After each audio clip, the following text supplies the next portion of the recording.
Assalamualaikum warahmatullahi wabarakatuh. Apa kabar anak-anak? Hari ini kita bertemu lagi dalam pembelajaran interaktif mata pelajaran fikih kelas 10. Pada kesempatan kali ini, materi yang kita bahas yaitu haji dan umroh. Langsung saja, klik icon apply. Di sini kita berada di tampilan menu. Pilihlah icon secara berurutan. Mari kita mulai dengan klik icon capaian pembelajaran. Capaian pembelajaran.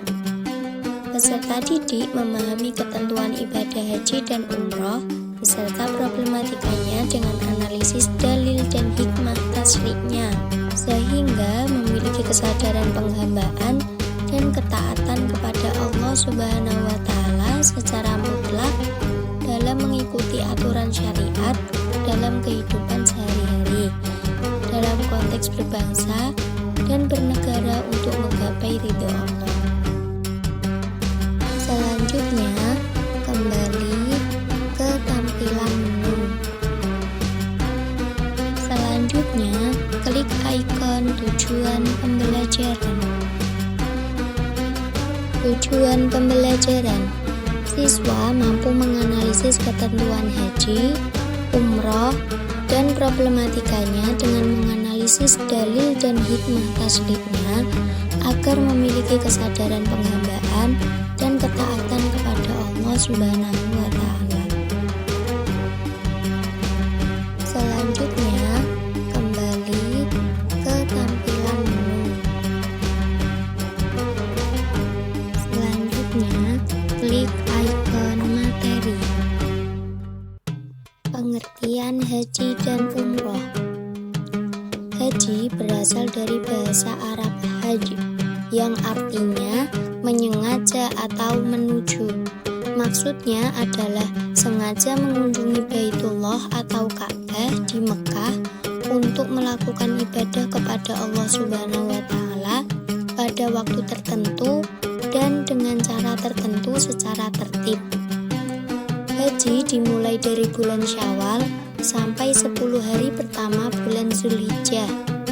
Puncak pelaksanaan ibadah haji pada tanggal 9 Zulhijjah, yaitu saat dilangsungkannya ibadah wukuf di Padang Arafah. Umroh. Menurut pengertian bahasa, umroh berarti ziarah atau mengunjungi. Dalam pengertian syar'inya, umroh adalah ziarah ke Ka'bah, tawaf, sa'i, dan memotong rambut. Umroh boleh dikerjakan kapan saja, tidak ada waktu tertentu sebagaimana haji. Tetapi yang paling utama adalah pada bulan Ramadan. Hukum melaksanakan ibadah haji adalah wajib bagi setiap muslim yang mampu, sesuai dengan firman Allah dalam surah Al-Imran ayat 97. Ibadah haji hanya diwajibkan satu kali seumur hidup, sedangkan yang kedua dan seterusnya hukumnya sunnah. Hukum ibadah umroh. Umroh wajib dilaksanakan satu kali seumur hidup sebagaimana haji. Umroh boleh dikerjakan kapan saja, tidak ada waktu tertentu sebagaimana haji, tetapi yang paling utama adalah pada bulan Ramadan. Syarat wajib haji dan umroh. Adapun syarat haji dan umroh antara lain adalah sebagai berikut. A. Islam. B. Berakal, yaitu wajib bagi orang yang bisa membedakan yang mana kebaikan dan yang mana keburukan. C. Balik atau dewasa. Bagi laki-laki, yaitu sudah pernah bermimpi basah atau umur lebih 15 tahun, dan bagi perempuan sudah keluar darah haid. D. Merdeka, yaitu tidak menjadi budak orang lain. Budak tidak wajib melakukan ibadah haji karena ia bertugas melakukan kewajiban yang dibebankan oleh tuannya. Di samping itu, budak itu termasuk orang yang tidak mampu dari segi biaya, waktu, dan lain-lain. Mampu atau puasa melaksanakan haji, artinya yaitu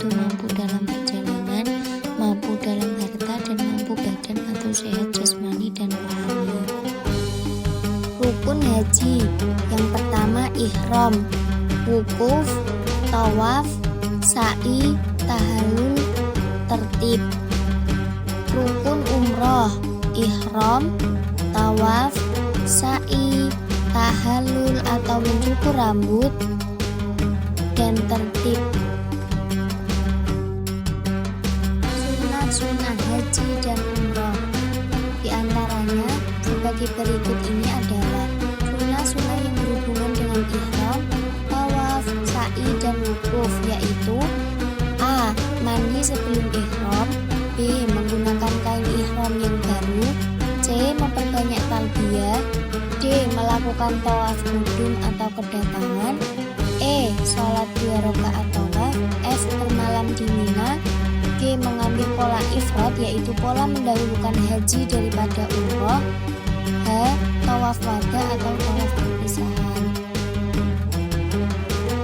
Larangan haji dan umroh. Beberapa larangan tersebut diantaranya yaitu A.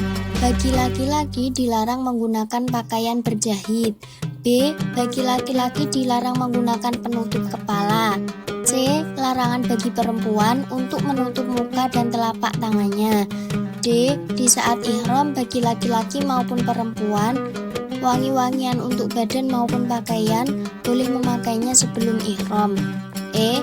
Dilarang menikah atau menikahkan ataupun menjadi wali nikah, tidak boleh ada proses pernikahan. Dam atau denda. Dam dari segi bahasa berarti darah, sedangkan menurut istilah adalah mengalirkan darah atau menyembelih ternak, kambing, unta atau sapi di tanah haram untuk memenuhi ketentuan manasik haji. Yang pertama, menyembelih binatang ternak seperti kambing, sapi atau unta. Yang kedua, bersedekah dengan makanan pokok, beras, gandum, dan sebagainya. Yang ketiga, melaksanakan puasa. Selanjutnya, kita akan membahas bagaimana runtutan tata cara haji dan umroh. Yang pertama, ihram. Ihram adalah keadaan seseorang yang telah berniat untuk melaksanakan ibadah haji atau umroh. Mereka yang melakukan ihram disebut dengan istilah tunggal muhrim dan jamaknya yaitu muhrimun. Calon jemaah haji dan umroh harus melaksanakannya sebelum di miqat dan diakhiri dengan tahallul.